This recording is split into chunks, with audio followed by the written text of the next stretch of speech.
David मिलान ने बाबर आजम की पहली पोजीशन छीन ली। इंटरनेशनल क्रिकेट काउंसिल आईसीसी ने टी20 क्रिकेट की नई रैंकिंग जारी कर दी है।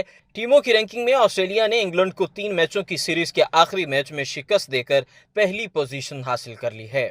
इंग्लिश टीम ने कैंगरूज को सीरीज में शिकस्त से दो चार किया, लेकिन तीसरे मैच में शिकस्त के बाद ब्लू कैप्स पहले से दूसरे नंबर पर आ गए। भारत की तीसरी पोजीशन है, जबकि पाकिस्तान की चौथी पोजीशन बरकरार है। जनूबी अफ्रीका 5वें, न्यूजीलैंड 6ठे, श्रीलंका 7वें, बांग्लादेश 8वें और वेस्टइंडीज 9वें नंबर पर विराजमान है, जबकि अफगानिस्तान की टीम 10वें नंबर पर मौजूद है।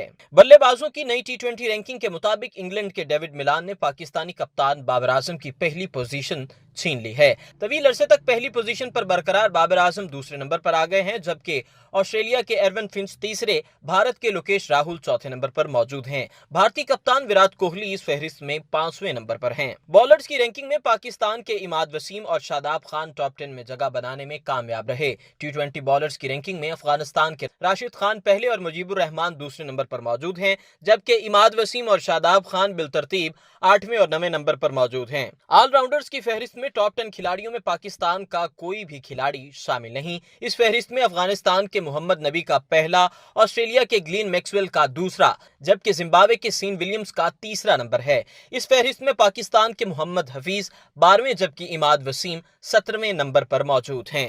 अगर आपने अभी तक हमारा चैनल सब्सक्राइब नहीं किया तो अभी सब्सक्राइब करें और बेल आइकॉन को क्लिक करके हमारी लेटेस्ट वीडियोस के बारे में अपडेट जानें।